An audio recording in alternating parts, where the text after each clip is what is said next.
Yo, halo! Kali ini ada yang unik dari konsol game portable retro handheld. Tapi disebut handheld juga enggak sih. Soalnya ini tuh ukurannya jumbo. Di boxnya ini minim keterangan ya, jadi cuma ada gambar-gambarnya aja. Nanti bentuk perangkatnya itu kayak gini, ada beberapa icon dari fitur-fiturnya, dan ada gambar bocil yang lagi mainan. Kalau dari nama atau modelnya itu game A13. Mungkin yang lebih populer itu pas di rebranding sama merek Paukidi. Jadi Paukidi A13. Tapi yang saya beli ini nggak pakai embel-embel merek Paukidi atau manapun. Bingung ya? Ya udah, langsung aja di unboxing. Di dalamnya, pertama dapat unit konsol gamenya. Ditaruh dulu. Lanjut, dapat controller tambahan atau sticknya. Cuma satu ya. Ada kabel USB-A to USB-C, dalamnya warna oranye, nggak begitu panjang, tapi lumayan tebel nih. Terus dapat semacam kertas panduan yang berbahasa Cina dan Inggris. Udah, nggak ada apa-apa lagi, jadi inilah isi box dari game A13.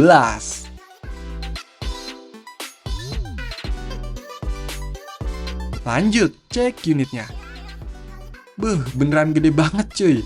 Bobotnya cukup berat dan tebel juga nih. Untuk modelnya dia tabletop atau kayak laptop gitu ya. Warnanya merah menyala, bahan bodinya pakai plastik finishing doff. Plastiknya yang biasa aja, malah kayak agak kopong gitu sih.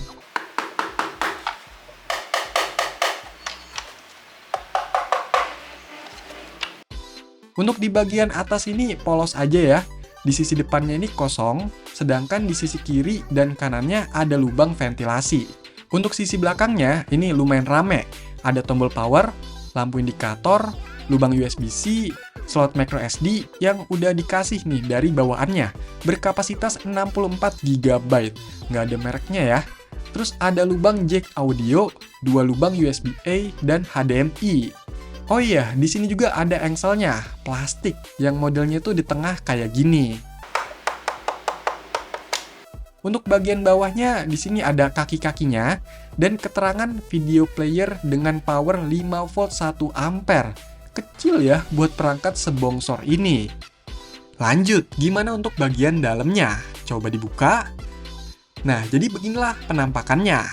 Bentar, kayaknya ada yang bisa dikletek ae. Di sini ada layar yang ukurannya 10 inch, udah kepasang pelindung ya. Terus ada penyangganya gitu, biar kalau ketutup tombolnya nggak kena layar. Nah, di sini biasanya ada tulisan dari mereknya, Paukidi, tapi yang ini kosong. Terus di sini ada tombol-tombol, yaitu start, select, menu, dan naikin atau turunin volume. Di sebelah kanan ini ada lubang speakernya yang gede, dan yang tengah ini ada semacam tutup, yang isinya bukan buat baterai ya, tapi ini tuh tempat buat semacam bendulan, pegangan, atau joystick, apaan ya namanya. Pokoknya buat dipasang ke sini nih, fungsinya macam analog gitulah. Terus di sini ada tombol action yang warna-warni, yaitu X, Y, A, B, L, dan R. Kalau lihat desainnya, ini tuh kayak model laptop tapi macam dingdong gitu ya. Dan walaupun ukurannya gede, ini tuh masih portable, gampang dibawa-bawa dan bisa main di mana aja karena udah ditanam baterai berkapasitas 4000 mAh. Keren sih konsepnya. Oh iya, lupa.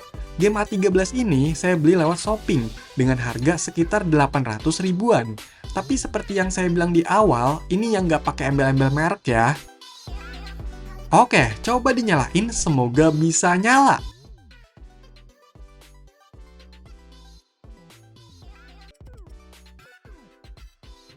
Ini kok nggak nyala ya?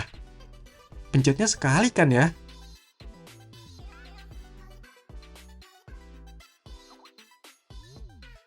Mungkin baterainya habis nih.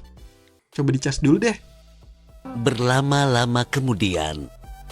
Oke, ini udah saya cas lumayan lama. Jadi coba dinyalain lagi, semoga bisa nyala.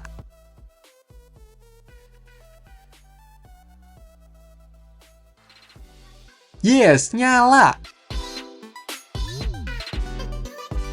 Dan inilah tampilan pertama dari game A13. Untuk tampilannya ini menurut saya kurang begitu menarik. Kayak mirip-mirip konsol game Cina yang murah gitu, nggak bermerek atau nggak yang begitu terkenal lah. Jadi di sini ada beberapa tab, yaitu list untuk daftar semua gamenya dicampur di sini, type untuk daftar game berdasarkan jenis konsolnya, terus save untuk daftar game terakhir yang dimainin, fav buat daftar game favorit, scan buat nyari gamenya, file semacam file manager gitu, dan set yaitu setting. Di sini nggak banyak yang bisa diatur ya. Untuk unit yang saya dapat ini versi 1.3 ZX230110.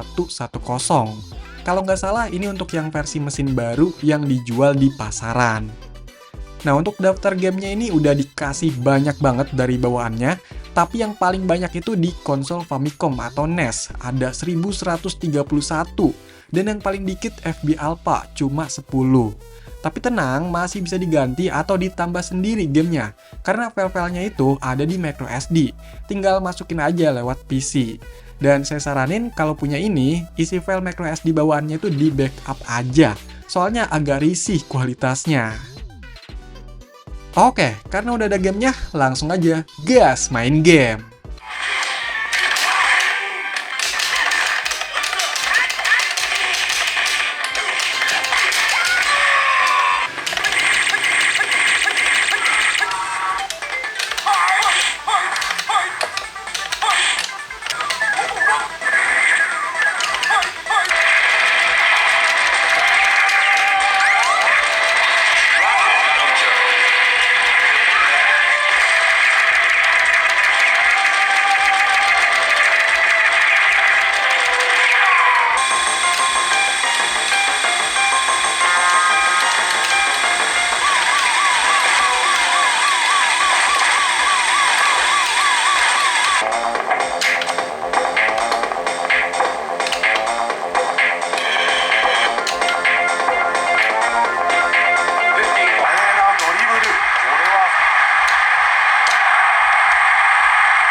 Nah, beberapa game dari semua jenis konsol yang saya coba rata-rata masih cukup playable. Tapi tetap masih ada beberapa game yang kurang maksimal. Namanya juga jalan pakai emulator ya.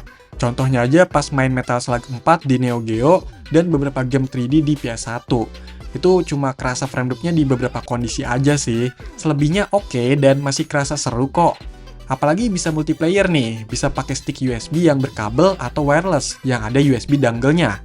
Bisa pakai yang bawaan dan satu controller eksternal atau dua-duanya pakai eksternal juga bisa. Tinggal di mapping aja. Oh iya, di dalam menu gamenya ini ada pilihan save atau load state gamenya. Ini bisa di banyak slot. Terus ada mapping input atau tombol dari controller yang dipakai. Memang nggak begitu banyak ya pilihan atau settingan di menu dalam gamenya ini. Padahal kalau dilihat-lihat, basis emulatornya itu kayak pakai RetroArch, tapi kayak dibatesin gitu ya, sayang banget. Untuk tombol-tombol bawaannya ini emang lebih cocok buat game-game arcade ya, entah yang game berantem, petualangan sambil nembak-nembak, atau nonjok-nonjok gitu.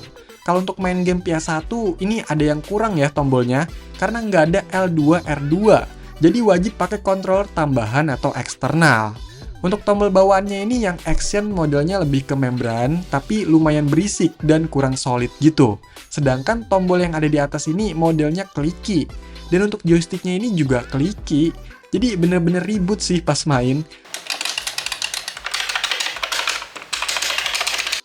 Apalagi suara speakernya nih, termasuk kenceng banget.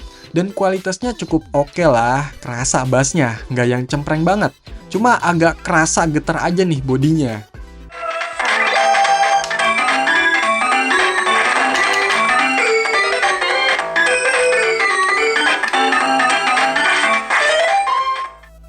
Selain itu, untuk layarnya ini kerasa gede ya, buat sekelas konsol game portable. Jadi mau main sendiri atau main bareng itu nggak yang harus deket-deket banget liatnya. Kualitas layarnya cukup aja dengan resolusi 1024x600. Dan brightness-nya yang punya 5 level, gelapnya tuh agak kurang, tapi terangnya cukup. Untuk engselnya ini agak terbatas ya, cuma bisa dibuka sampai sekitar 120 derajat aja. Terus sudut pandang layarnya emang kurang, tapi kalau dari depan masih oke, cuma masih agak reflektif sih. Kalau dirasa masih kurang puas dengan layarnya ini, bisa juga dihubungkan ke monitor atau TV lewat HDMI-nya ya. Nah, untuk fitur multimedianya ini kayak niat nggak niat. Memang bisa buat putar musik, lihat gambar, bahkan buat nonton video. Itu caranya langsung buka filenya dari bagian tab file ini. Cuma untuk yang video ini kayaknya agak terbatas, soalnya pas saya coba pakai video HD aja itu kayak kurang lancar. Oh iya, untuk baterainya yang 4000 mAh, ini kerasa masih oke lah. Waktu main saya bisa dapat di sekitar 4 jam.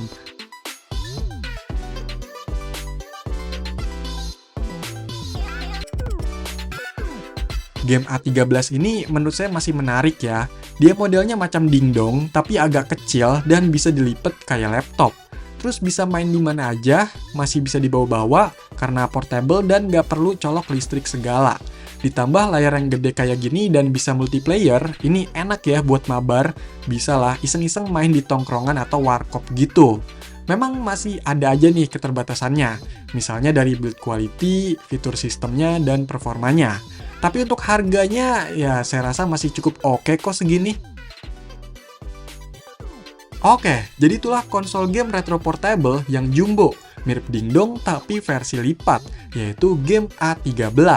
Silahkan dikomentarin, like, share, dan subscribe channel ini. Terima kasih.